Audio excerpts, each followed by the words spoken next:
Bienvenidos una vez más ya al cierre de esta serie de escatología bíblica. Este es el último video ya de esta serie, el video número 25, en el cual estoy cerrando ya esta serie escatológica, compartiendo en esta ocasión las últimas conclusiones y reflexiones finales.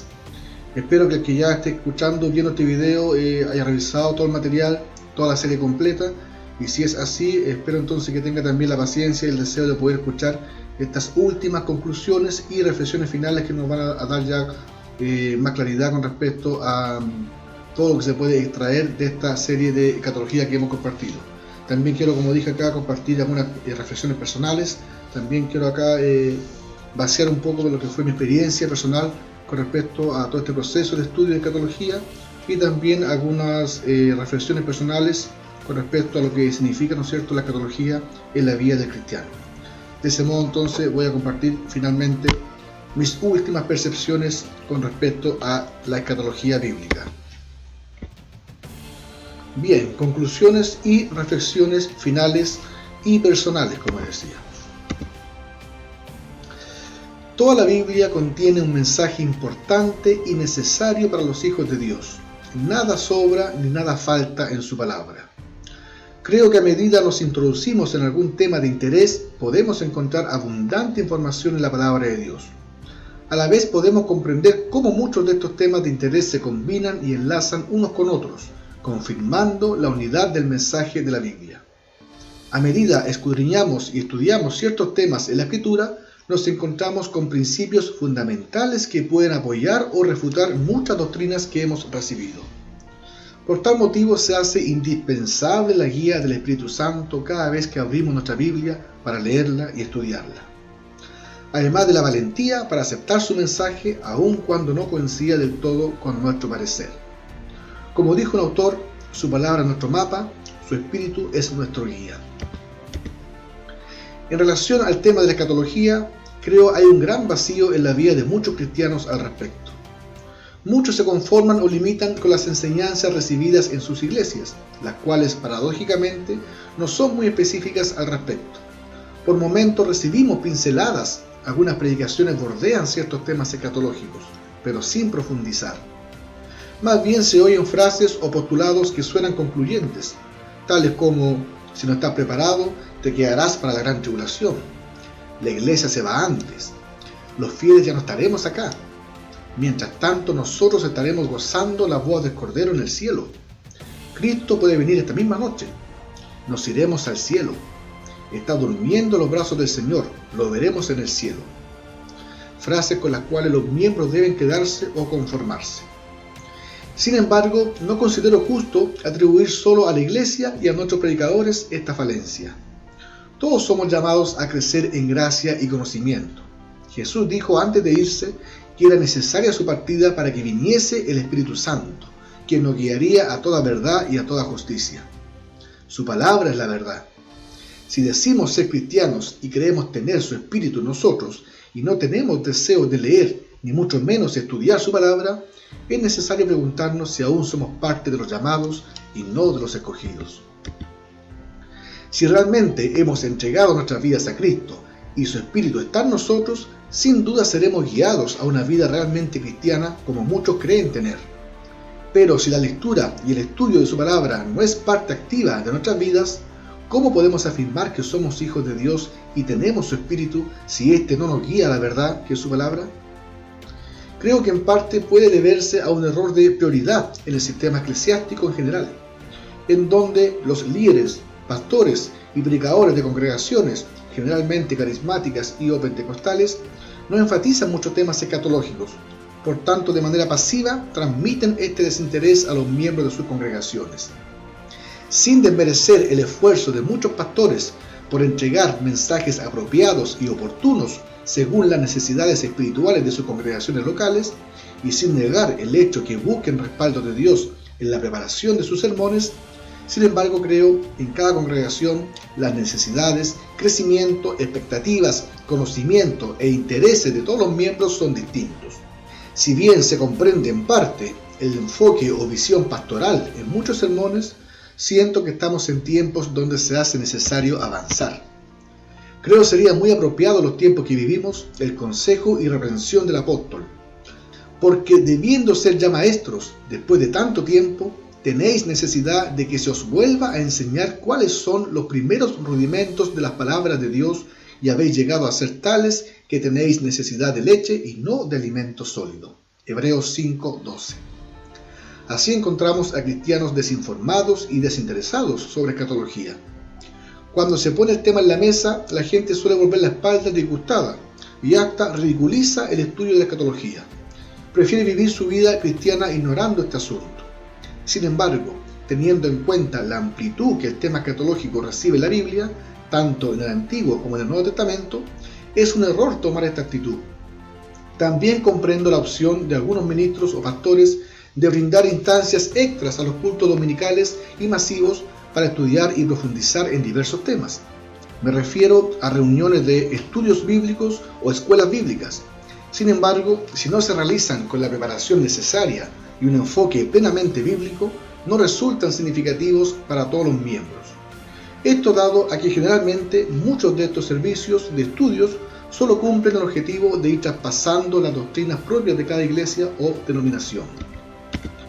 El estudio pierde de esa manera la dinámica entre un profesor, maestro o mediador y los estudiantes, discípulos o aprendices, y se transforma en un culto formal más, con un orador entregando un mensaje específico.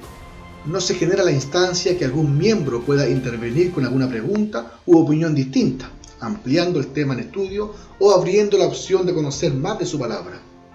Si algún miembro se atreve a intervenir en algún punto o realizar un alcance o pregunta, se arriesga a ser tildado de orgulloso, rebelde o hasta falto de respeto por el resto que se conforman a este sistema de estudio y lo critican o juzgan por no querer recibir la enseñanza y quedarse solo con lo que el orador está entregando.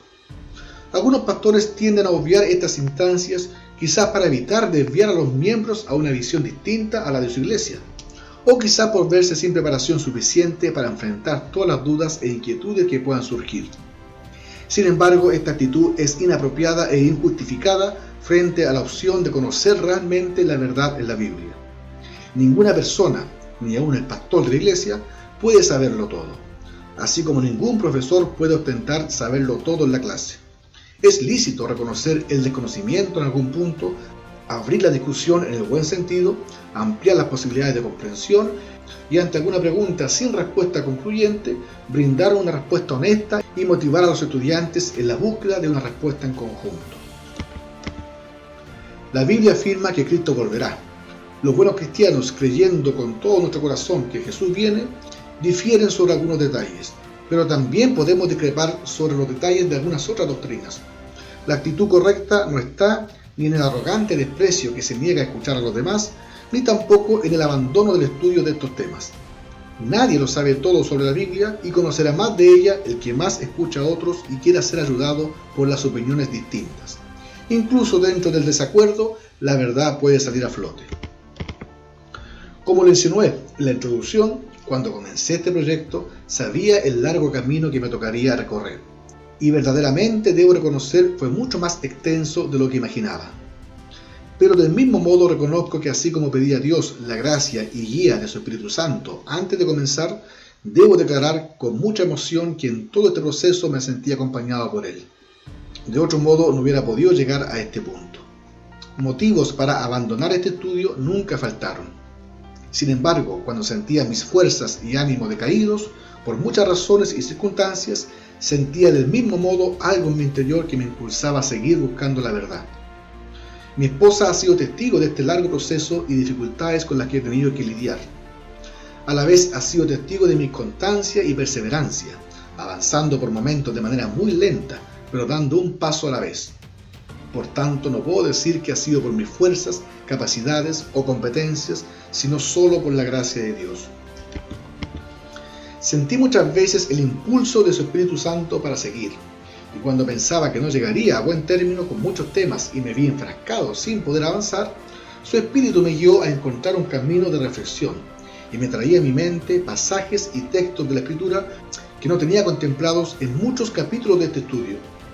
Sin duda, en la búsqueda de respuestas y fundamentos para muchas ideas, fui el primero en aprender más de su palabra, corregir muchas ideas y replantearme ciertos principios. Además, por la envergadura de ciertos temas y el alcance de la práctica, se hicieron necesarios muchos altos en el camino. Tuve necesidad de reflexionar mucho, detenerme en cada enseñanza recibida. Tuve que vivir la lucha personal conmigo mismo, cerrarme a lo que yo esperaba recibir o encontrar y dejar finalmente que fuera su palabra quien me entregara lo que necesitaba aprender. Finalmente, después de sentirme deprimido o frustrado en muchas ocasiones, fue el conocimiento de su palabra quien llenaba mi alma y despertaba en mí el deseo de continuar. Si el Espíritu Santo tiene muchas formas de manifestarse y tocar a sus hijos, a mí me tocó constantemente por el estudio de su palabra. Con todo esto hago alusión a que si el lector o receptor no se predispone en primera instancia a ser guiado por el Espíritu de Dios, sin duda podrá encontrar un sinfín de críticas o quizás nada provechoso en este estudio. Por tanto, sin una entrega plena de nuestros razonamientos humanos e ideas preconcebidas, no se podrá recibir nada de lo expuesto. Es necesario en todo momento tomarse de su palabra, incluso en este estudio, examinarlo todo, retener lo bueno. Para los lectores que no conozcan detalles de mi vida personal, es preciso señalar lo siguiente. Nací y crecí en un hogar cristiano. En mi niñez, adolescencia y juventud, gran parte de mi formación y enseñanza respecto a la Biblia y el Evangelio la recibí de mi hogar y de la iglesia, en la que hasta poco tiempo atrás me congregaba, una iglesia de corte pentecostal. Por tanto, a pesar de que el conocimiento profundo de escatología siempre escaseó en mi iglesia, sin embargo, por sus características y según lo estudiado, la visión sostenida, consciente o inconscientemente, era más bien dispensacionalista. A pesar de que desde muy temprano en mi adolescencia comencé a sentir curiosidad por ciertos temas, curiosidad que con el paso del tiempo se convirtió en duda e inseguridad, por lo que escuchaba desde el púlpito de mi iglesia, y ciertas costumbres y formas de vivir el cristianismo en mi entorno que me producían ruido. Sin embargo, no me había detenido a analizar ciertos temas con calma. No me había dado el tiempo de estudiar en profundidad los temas que no me parecían razonables. En ocasiones encontraba cierto grado de contrariedad en algunas formas o enseñanzas de mi iglesia con respecto a lo que leía en la Biblia. Todo lo cual me llevó finalmente a la necesidad de darme el tiempo de realizar este estudio. Muchas personas tienden con facilidad a criticar sin tapujos muchas prácticas en las iglesias, a pastores, predicadores o entornos cristianos. Sin embargo, no siempre se dan el tiempo de fundamentar por la palabra de Dios sus críticas o buscar respaldo bíblico en sus posturas o visiones. Solo se limitan a lanzar la crítica y sembrar o esparcir comentarios a veces infundados, o aun cuando puedan tener validez, al no ir acompañados de respaldo bíblico, generan desconcierto, temor y desconfianza en quienes escuchan, en lugar de un aprendizaje significativo y crecimiento personal y espiritual. Creo que Dios, a través de su Espíritu, me guió a realizar este trabajo. Él se encargó de generar las condiciones necesarias para poder realizarlo. Fui sintiendo el deseo y necesidad de dejar ciertas actividades. Reduje algunos trabajos laborales extras, dejé algunos compromisos que tenía en la iglesia, que sin duda demandaban mucho tiempo y entrega. Al contrario de lo que el lector o el oyente pueda suponer, este es mi primer estudio formal que escribo. Mi profesión es profesor de música. No soy un teólogo, ni erudito en la Biblia. Tampoco me dedico a escribir estudios. No obstante, creo nada de eso fue impedimento para mí y creo no debiera ser para ningún cristiano el tener un oficio distinto para poder, como cristianos, dedicar tiempo a estudiar su palabra. Además, este estudio responde a una necesidad espiritual personal, que creo muchos cristianos pueden sentir de diversas maneras. Siempre he dispuesto mi talento musical dado por Dios al servicio de la iglesia y prójimo. Sin duda, mi vocación musical me brindaba mucha satisfacción en mi servicio y trabajo en la iglesia. Era mi forma de canalizar mi gratitud a Dios por todas las bendiciones recibidas de su parte. Intenté siempre darle un sentido servicial igualmente a mi trabajo musical en la iglesia. No solo limitarme a prestar servicio en las actividades dentro del templo, sino también fuera de él. Sin embargo, en mi relación personal con Dios sentía no era suficiente. Quería crecer en conocimiento y gracia de Dios. Quería conocer más y mejor a Dios fuera de lo que ya le conocía. Fue así como, en contra de cualquier pronóstico, decidí dejar la dirección del coro de mi iglesia, en donde Dios me había permitido desenvolverme de muy buena manera. Había respaldado con creces mi trabajo y proyectos. Sin embargo, creo me estaba llamando a dar el siguiente paso y enseñarme que eso no era todo. Esas decisiones me brindaron el espacio y tiempo que antes no tenía, lo cual lleva a identificar lo absorbente que puede resultar una vida de rutina incluso en la iglesia. Este nuevo tiempo a disposición gatilló en que comenzara a profundizar y buscar respuestas, fundamento y o respaldo bíblico a mis dudas. He sido siempre asiduo a la lectura, desde muy joven, y con ese ritmo de trabajo y compromiso que llevaba era algo que tenía más bien abandonado y que extrañaba. Había retomado hace algunos años la lectura parcial de algunos temas que me interesaban, sin embargo no de la manera deseada por falta de tiempo. Desde que dejé algunas responsabilidades, he podido aprovechar estos últimos 3 años estudiando temas bíblicos de interés, entre ellos escatología. Creo este punto es muy importante porque a muchos cristianos les puede suceder lo mismo, y si no ampliamos nuestra visión, muchas veces la misma iglesia, con sus actividades y compromisos, pueden ser un impedimento para crecer en nuestra vida espiritual y ser arrastrados a una vida religiosa más que cristiana, por muy paradójico que parezca. Como a cualquiera puede ocurrirle, cuando comencé lo hice con el deseo solamente de aclarar mis dudas, despejar mis inseguridades y ante todo con la esperanza de poder confirmar todo lo que había recibido y aprendido hasta el momento en mi formación y experiencia en la iglesia.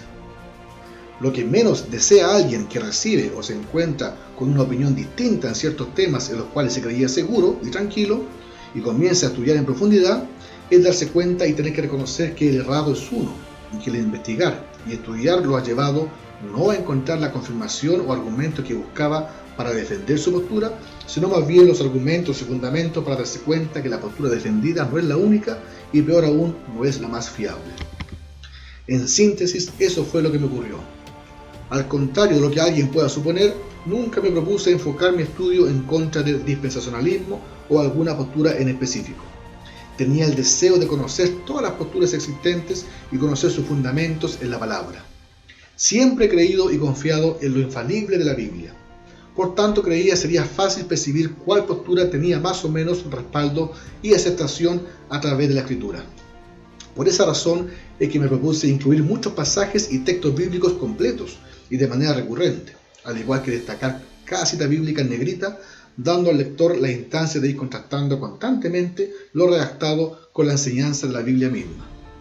A medida que fui estudiando, no se me hizo difícil percibir en cuál de las posturas encajaba mi propio sistema, entre comillas, porque creo que más que mi propio sistema, como en muchos cristianos, era el sistema que había heredado en mi contexto espiritual, sobre todo la enseñanza o visión de mi iglesia local. Sin duda, a medida avanzaba y profundizaba, fue lamentable comprender y darme cuenta que a la postura que pertenecía a mi enseñanza y formación no era la que me estaba dando más sentido según lo que estudiaba en la Biblia. A pesar de que una de las primeras obras que leí fue la de Manuel Lacunza, La venida del Mesías en gloria y majestad, la cual por su sistema de interpretación literal y postura premilenial histórica, tenía mucha afinidad con el sistema de mi iglesia en gran parte. Es más, me llevaba a descubrir y avanzar en muchos detalles desconocidos para mí. De ese modo provocó en mí gran asombro e interés en primera instancia, aunque en ciertos detalles me generaba algunas dudas y algunos vacíos. Sin embargo, me tuvo pensando en su sistema algunos meses. Creo que quienes se sienten inclinados por una postura premilenial sería apropiado leyeran dicha obra de Lacunza, dado que los llevará a avanzar bastante en cuanto a escatología, terminando en muchos detalles sorprendentes en primera instancia, pero coherentes y obvios bajo el sistema de interpretación literal en las profecías. Creo que dicho ejercicio sería de mucha ayuda para decidir si finalmente todo ese sistema y sus conclusiones encuentran respaldo realmente en la Biblia. Entre los temas que me produjeron sensaciones y sentimientos incómodos y cierto grado de frustración estaba la interpretación de dos planes y propósitos distintos para Israel y para la Iglesia. Me generó mucha contrariedad el darme cuenta que según el sistema de interpretación que manejaba, estas conclusiones resultaban lógicas y evidentes, pero pensaba, ¿por qué si la palabra está en lo correcto, mi alma no puede gozarse y sentir paz con la verdad? Me sentía y creía hijo de Dios, pero según estudiaba la Biblia bajo ese sistema de interpretación, no podía evitar sentirme desplazado en cuanto a los pensamientos y planes de Dios. La bienaventuranza, reconciliación y comunión con Dios que entendía nos trajo Cristo, ya no era de tanta envergadura si en cierto sentido yo era solo parte de la iglesia de Cristo, pero no formaba parte del pueblo elegido de Dios, posición que le pertenecía solo al pueblo de Israel. Sin embargo, cuando me encontré con la postura que se contrastaba bastante, la cual también conocía superficialmente, me refiero al amillennialismo, del cual también tenía mis prejuicios y refutaciones muy claras en mi mente, incluso con ciertos versículos bíblicos que pensaba podían invalidar fácilmente sus ideas, me encontré finalmente en la condición y actitud de muchos cristianos. Me sentía medianamente confiado y seguro con mi sistema, a tal punto que en mi subconsciente me negaba a aceptar otra idea distinta que pudiera invalidar todo lo que yo conocía, creía y lo que había fundamentado mi vida cristiana. Por tanto, miraba con recelo las ideas o interpretaciones distintas que iban surgiendo. Finalmente, como ya mencioné, el deseo de conocer la verdad fue más fuerte que el deseo de mantenerme fiel a lo que había recibido hasta el momento. Creo que esta decisión es crucial para poder llegar a buen puerto y se hace más difícil para muchas personas según su grado de compromiso y experiencia. Me refiero a que, en parte, puedo comprender que incluso muchos líderes, pastores, ministros y predicadores puedan percibir muchas falencias, detalles o incluso errores en sus sistemas. Sin embargo, por el rango jerárquico o eclesiástico y nivel de compromiso con sus iglesias y o denominaciones, su lucha interna se incrementa. Solo quien esté interesado y dispuesto a ser fiel solamente a la palabra de Dios, y esta frase sea una realidad en su vida y no una frase cliché lanzada con frecuencia desde los púlpitos, podrá finalmente tomar la decisión de replantearse sus creencias, tener la humildad de reconocer y aceptar el mensaje de la Biblia antes que la herencia o tradición de su escuela de formación, iglesia o denominación religiosa. Aguardo la esperanza y posibilidad que esta anomalía pueda tener una causa en algunos ministros o pastores distinta al orgullo o actitud intransigente. En ocasiones están tan comprometidos con sus obligaciones eclesiásticas y actividades de sus iglesias locales que el tiempo no les alcanza más allá que para preparar medianamente el sermón dominical de cada semana, debiendo postergar deberes de mayor preparación, como estudios bíblicos sobre temas preponderantes y necesarios para los cristianos, atender a los intereses de muchos miembros en áreas específicas, incrementar la madurez espiritual personal y de la congregación a través de estudios más profundos, atendiendo al mensaje pleno de la Biblia, y no solo con mensajes superficiales obtenidos de ciertos pasajes bíblicos y en ocasiones acomodados a la necesidad momentánea de alguna parte de la hermandad. Pareciera que el foco de atención de muchos pastores está puesto sobre el porcentaje de miembros que presentan mayor necesidad espiritual, quienes aún no logran una madurez espiritual estable, lo cual para muchos puede parecer muy razonable y justo. Sin embargo, entre tanto se descuida y se desatiende al porcentaje de miembros que en algún tiempo llegó a ser la mayoría, que puedan verse con mayor madurez, conocimiento y estabilidad espiritual, quienes sin embargo no dejan de necesitar alimento espiritual y un constante desarrollo y crecimiento en sus vidas. Como una posible consecuencia de esto, estamos viendo con mucha tristeza cómo muchas iglesias pierden miembros y familias enteras de manera sorprendente. Esta situación se percibe en muchas iglesias. Crecen los templos, disminuyen los miembros, muchos de los cuales, en busca de un avance legítimo, justo y necesario, optan por buscar otra iglesia donde puedan sentirse realmente bendecidos. Esto a través de un notorio crecimiento constante en sus vidas. En ocasiones el pastor debe atender de manera más personalizada a las pequeñas ovejas que van llegando al rebaño, teniendo incluso que tomarlas en sus brazos y proporcionarles la leche necesaria. Esta práctica se ve comúnmente en corderitos que por diversos motivos no pueden mamar la leche directamente de sus madres y el buen pastor opta por darle la leche alternativa a través de un biberón adaptado. ¿Qué sucederá si entre tanto enfocar su atención en las crías, olvida y descuida aquellas ovejas del rebaño que ya no requieren de leche y no las guía por pastizales y alimentos más contundentes para poder sobrevivir? ¿Podrá condenarse a la oveja que en dicha situación se ve obligada a cambiar su redil por otro, donde el buen pastor se preocupa por las necesidades de todas las ovejas? ¿Será lícito que el pastor invierta tiempo ampliando el corral, cobertizo o potrero, mientras tanto pierde ovejas en el esfuerzo?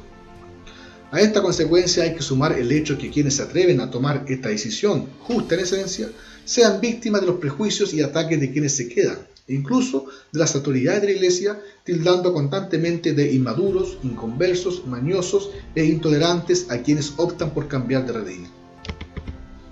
Dentro de este vacío que pueden generar muchos pastores por verse limitados de tiempo, creo que incluso muchos pueden desconocer ciertos temas escatológicos debido a no haber invertido tiempo personal en su estudio. De ese modo son portadores de sistemas de interpretación y doctrinas que han heredado de sus iglesias. Y no quedando alternativa de confiar en lo que han recibido, se limitan a utilizar ese conocimiento base como fundamento doctrinal de por vida y transmitirlo de generación en generación, olvidando que la vida cristiana es un largo camino que requiere de un constante crecimiento espiritual, del cual debe comenzar por el conocimiento real y pleno del mensaje de la Biblia. Su palabra es una fuente inagotable de agua viva, sabiduría y salud necesaria para todos los hijos de Dios, incluyendo los ministros, pastores y predicadores. Estancarse solo en un sistema o doctrina, el cual para iniciarse sin duda puede ser útil, pero no tener iniciativa para crecer en el conocimiento de su palabra es un error. Sabemos que finalmente la salvación es personal. No estoy criticando el hecho que existan distintas congregaciones con sus sistemas de interpretación bíblica y doctrinas definidas. Sin embargo, creo que esta división tan masiva como esta pérdida constante de miembros podría disminuir considerablemente si se optara por un método de enseñanza más amplio y completo. El cerrarse a aceptar una forma distinta de la recibida ha provocado esta necesidad espiritual y búsqueda individual de muchos cristianos, quienes han tenido que ser llevados a otras decisiones. En lo personal y a modo de ejemplo, hubiera deseado haber obtenido todo este conocimiento y aprendizaje sobre escatología de este estudio en mi iglesia local, de una manera honesta y abierta. Creo de ese modo se eliminaría cualquier pensamiento de disconformidad, incomprensión, crítica y prejuicios que pueden llevar finalmente a tomar la decisión de abandonar una congregación. Creo que muchas personas que llevan años y una vida entera en la iglesia desconocen la existencia de estas 4 posturas de escatología e interpretación de la Biblia. De ese modo ni siquiera son conscientes que, aunque ignoren la existencia de otras formas de interpretación bíblica, sin embargo son parte de ello y pertenecen a algunas de estas posturas. Antes del descubrimiento y colonización del continente americano, la gran mayoría de los europeos ignoraba la existencia de otro territorio y civilización no explorado aún. Solo por la iniciativa de unos pocos de avanzar en esta empresa se logró dicho descubrimiento, ampliando significativamente la visión de mundo que hasta entonces se tenía. Antes que Galileo Galilei trabajara en la invención del primer prototipo de un telescopio, la visión del universo que se tenía hasta ese momento era muy limitada. Una vez se descubrió que muchas estrellas en el espacio no eran estrellas, sino otras galaxias muy distantes, se produjo un enorme salto en la concepción y el alcance en el estudio del espacio exterior. Así como la humanidad ha mostrado avances significativos gracias a los descubrimientos en distintas áreas, creo los hijos de Dios estamos llamados a crecer y avanzar del mismo modo en nuestro conocimiento de Dios y en nuestra visión del Evangelio. En teología igualmente se ha avanzado mucho. Existen personas que han dedicado sus vidas al estudio y búsqueda de mayor conocimiento. Es insano negar a los creyentes el conocimiento obtenido y limitar de ese modo su crecimiento personal y espiritual. Creo muchas consecuencias negativas se podrían evitar con solo algunas consideraciones en lugar de ser tan dogmáticos en ciertos temas, a la vez de arriesgarse y ser responsable frente a Dios de alguna enseñanza o interpretación que no pueda ser la correcta. Me refiero a ajustar el modo de entregar la información. De ese modo, en lugar de señalar con tanta seguridad y de un modo concluyente frases como el contenido del libro de Apocalipsis entre los capítulos 4 al 20 es para los judíos en el periodo de la gran tribulación. Nosotros, la iglesia, ya estaremos en el cielo con Cristo en la boda del Cordero. Podría simplemente agregarse, bueno, nosotros como iglesia, o en nuestro sistema de interpretar la Biblia que hemos adoptado como iglesia, creemos que posiblemente el contenido del libro de Apocalipsis entre los capítulos tanto y tanto, etc. Con esto apunto a que, consciente que no existe la iglesia perfecta, en lo personal me produce una dificultad mayor e inconsecuencia en relación a lo que he aprendido por su palabra, el ver en algunas iglesias una visión y enfoque tan radical, dogmático y en ocasiones tan alejado de lo que realmente enseña la Biblia. Una práctica, costumbre o tradición puntual en una iglesia que no posea fundamento bíblico es posible de tolerar de manera esporádica. Sin embargo, una visión y enfoque errado de la comprensión e interpretación general del mensaje de la Biblia se hace muy difícil, mucho más cuando esto se percibe de manera constante en cada predicación, denotando que no es solo una diferencia en la interpretación de cierto pasaje o tema bíblico, sino más bien una visión errada que se lleva en el ADN espiritual y se traspasa entre cristianos, esto dado a que no pueden evitar sacarlo a relucir en sus palabras o predicaciones. Una manera común de identificar estos enfoques o visiones erradas es percibir que generalmente estos comentarios, principios o pensamientos que se transmiten generalmente desde los púlpitos van acompañados y muchas veces fundamentados en percepciones, opiniones y o experiencias personales, y acompañados de cierto pasaje bíblico que pueda coincidir con aquella experiencia o creencia. De ese modo, como la mayoría de los cristianos carecen de un estudio de la Biblia, reciben todo lo que sale de los labios del predicador como la palabra de Dios para sus vidas. Esta práctica es muy común en muchos predicadores. Creo sin duda es un error acomodar ciertos pasajes bíblicos a nuestras experiencias humanas y pretender formar de eso una doctrina, cuando debiéramos tomar la enseñanza real y completa de la Biblia y vivir constantemente ajustando nuestras vidas a lo que la Biblia nos enseña. No realicé este estudio con la intención alguna de convencer a nadie, como lo mencioné en la introducción misma, ni provocar disensiones, sembrar discordia entre cristianos o buscar discusión en ciertas doctrinas. Es mi deseo personal y honesto solo realizar un aporte en la búsqueda del conocimiento pleno de Dios y ayudar a reencontrarnos con su palabra. Yo estoy consciente que en el alcance de ciertos temas pueda generarse diferencias de opinión y discusiones, las cuales no deben por qué tomarse de mala manera, sino que de una adecuada y bien llevada discusión lograr un aprendizaje y crecimiento. De ese modo, a pesar de haber dado mi conclusión personal con respecto a las distintas posturas escatológicas, no tengo inconveniente alguno en relacionarme con quienes no compartan mi opinión o percepción, sean familiares o hermanos en la fe. Y si alguien me comenta sobre la viabilidad de las doctrinas dispensacionalistas, no tengo problema en responder: puede ser que todo ocurra así, aunque en lo personal haya mayor tranquilidad y armonía bíblica con una interpretación distinta. Si en algún grado esta percepción personal representa a algún predicador de la palabra o algún miembro de la Iglesia de Cristo se ve reflejado, me sentiré muy bendecido pueda este estudio servir en parte para entregar conocimiento en el área de escatología o provocar un interés o despertar en el estudio de la Biblia. Como lo insinué anteriormente, creo hoy en día es muy fácil caer en un estado de conformismo, frialdad e indiferencia en la Iglesia. Esto dado a la herramienta más útil que Satanás ha usado por siglos, en los judíos en su tiempo, en los cristianos hoy en día. Me refiero a la religiosidad. De ese modo podemos ver cristianos que se conforman o limitan solo a ser parte de una congregación y en ocasiones relacionan o limitan su nivel de compromiso con Dios al compromiso con la iglesia local, lamentablemente provocado por la visión que muchos líderes y pastores tienen del Evangelio o experiencias personales que han vivido, las cuales se convierten casi en doctrinas que se fomentan desde los púlpitos constantemente. Creo que Dios espera mucho más de sus hijos. Cuando debiéramos interesarnos y preocuparnos por crecer en conocimiento y gracia para ser útiles hoy en el reino espiritual de Cristo en el mundo, seguimos necesitando de leche espiritual y nos vemos enfrascados en enseñanzas básicas y elementales en nuestros cultos que apuntan más bien a poder mantenernos en el camino más que a un crecimiento en nuestras vidas espirituales. Muchos asimilan de ese modo que su salvación está ligada a su participación y compromiso con las actividades de la iglesia.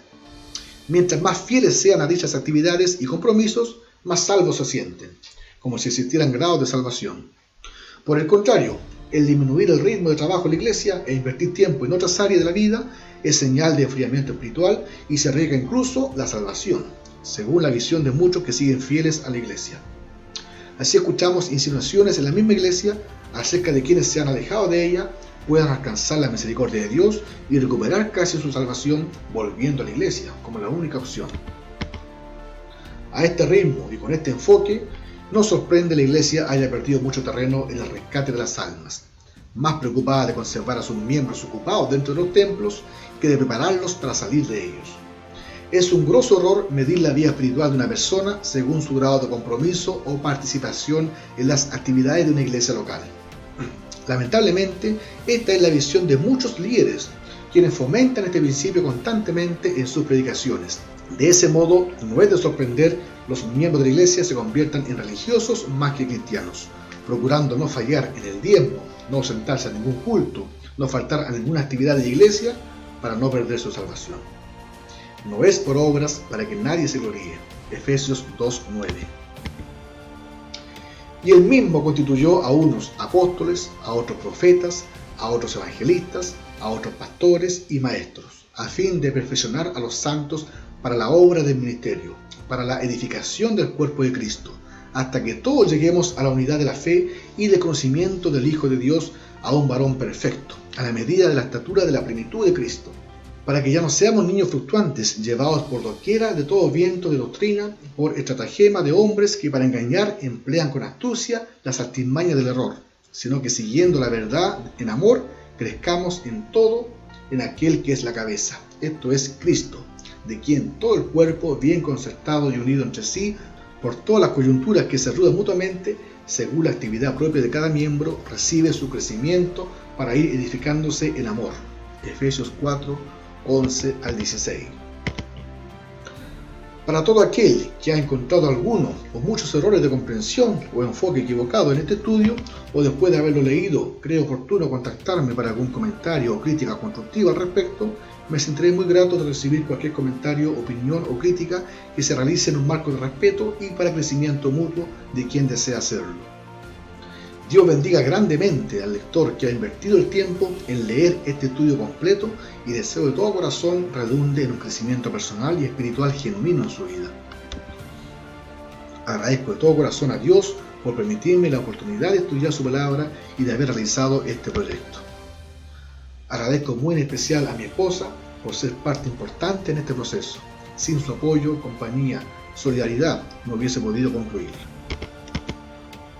Escudriñad las Escrituras, porque a vosotros os parece que en ellas tenéis la vida eterna, y ellas son las que dan testimonio de mí. Juan 5:39. Y finalmente quiero terminar compartiendo la bibliografía que utilicé para este estudio, varios libros que durante el transcurso de esta serie fui citando, fui mencionando, comentarios, citas que fui también incluyendo, para que también si alguien por ahí se interesó en alguna cita, en algún autor específico, pueda, ¿no es cierto?, también indagarlo, porque sin duda hay mucha literatura cristiana bastante edificante, de mucha bendición, para quienes realmente estamos interesados en crecer en nuestro conocimiento y gracia de Dios. Literatura leída y consultada: Biblia de Estudio Plenitud, Biblia de Estudio Nueva Reforma, Nuevo Testamento Judío. Versiones de la Biblia consultadas y citadas: tenemos la Reina Valera de 1960, Reina Valera actualizada de 2015, la Biblia de las Américas, la Biblia hispanoamericana, Biblia Dios habla hoy, Nueva Biblia latinoamericana, Nueva Traducción Viviente. Libros leídos y o consultados: La venida del Mesías en gloria y majestad, de Manuel Lacunza, una gran obra, ¿no es cierto?, que aconsejo mucho leerla, a pesar de que no comparto la postura, la forma de interpretación, pero sin duda es una obra que ayuda bastante a avanzar en escatología, y es una obra, como dije, que ocupa una interpretación 100% literal de la profecía y una postura premilenial. De todos modos, que yo no la comparto, es una obra muy interesante que recomiendo mucho su lectura. La Biblia y el futuro, un libro muy interesante igual de Anthony Oekema. Dispensacionalismo hoy, de Charles Brady. Antes de la ira, de H.L. Nigro. Escatología final de los tiempos, de José Grau. La profecía de Daniel, también de José Grau. El fin de los tiempos, de Samuel Waldron. La ciudad de Dios, de San Agustín. Los istmos del reino, de Eleazar Barajas. Apocalipsis, la consumación del plan eterno de Dios, de Evis Carballosa. Apocalipsis, el drama de los siglos, de Herbert Locker. Más que vencedores, de William Hendrickson. La Biblia, el más allá y el fin del mundo, de William Hendrickson. Apocalipsis, un comentario de referencia, de R.A. Taylor. Estudio de Apocalipsis, de René Pereira. 4 puntos sobre el Apocalipsis, de C. Marvin Pate. Todos esos libros fueron consultados, leídos, ¿no es cierto?, y también citados durante el estudio de esta serie de escatología. Documentos y artículos también que fueron consultados: tenemos diversas doctrinas sobre el fin del mundo, de Dionisio Bailer, y el reino milenial de Cristo y la verdad del dispensacionalismo, de Jorge Trujillo. También no están incluidos en esta bibliografía, pero en el video anterior también cité por ahí, dentro del tema del bautismo, que son libros que no tienen relación a escatología, pero sí fueron consultados para ese tema del bautismo en agua, como fueron el libro de Doctrinas que dividen, ¿no es cierto?, de Erwin Lutzer. También el libro de El pecado y el cristiano, cuál es la relación después de la conversión, un análisis a 1 Corintios 3, 1 al 4 y a 3 confesiones eclesiales tradicionales del autor Héctor Molano. Y también ocupé el libro, ¿no es cierto? Cité el libro que se llamaba Perspectiva Apostólica del Bautismo y su rol en el Evangelio de Cristo, del autor Juan Pablo Tique Riaño. Fueron, ¿no es cierto?, libros que también fueron citados en el video anterior sobre el bautismo en agua, ¿ya? Pero con respecto a la escatología, todo esto que acabo de presentar acá fue la bibliografía consultada y leída que se incluyó también dentro de esta serie escatológica. Finalmente, que la gracia de Dios sea con nosotros. De ese modo, entonces, doy por terminada esta serie de escatología que he compartido en estos 25 videos, dando gracias a Dios, sin duda, porque Él me ha permitido, ¿no es cierto?, el ánimo, el deseo y el tiempo, la posibilidad también de poder realizar este trabajo, de compartir este material, ante todo, respondiendo a lo que mencioné en la introducción y la conclusión, esperando que solamente sea un aporte en la comprensión, en el avance, en el crecimiento espiritual y personal de cada cristiano, cada persona que se mostró interesada, ¿no es cierto?, en estudiar, en revisar este material, y si en algún aspecto no concordamos en ciertos temas, ¿no es cierto?, lo acepto claramente. Lo importante es simplemente contribuir al aprendizaje, como también yo lo mencioné acá. Yo entregué un listado bastante extenso de muchos libros que yo leí, consulté, los cuales con muchos de esos autores yo tampoco compartí opiniones o compartía criterios, pero sin embargo no dejaban de ser aportes dentro de lo que es la escatología. Por tanto, igual, ¿no es cierto?, yo los cito, y ese es el ejemplo a seguir, creo yo, de que independiente que todos podamos conseguir o no las conclusiones, lo importante es que cada uno, ¿no es cierto?, intentemos avanzar en esta búsqueda permanente del conocimiento de Dios. Así que esperando ante todo que lo que he compartido sea de bendición para ustedes, para cada uno de ustedes. Los dejo entonces y que Dios nos siga bendiciendo y su gracia sea con nosotros siempre. Bendiciones para todos.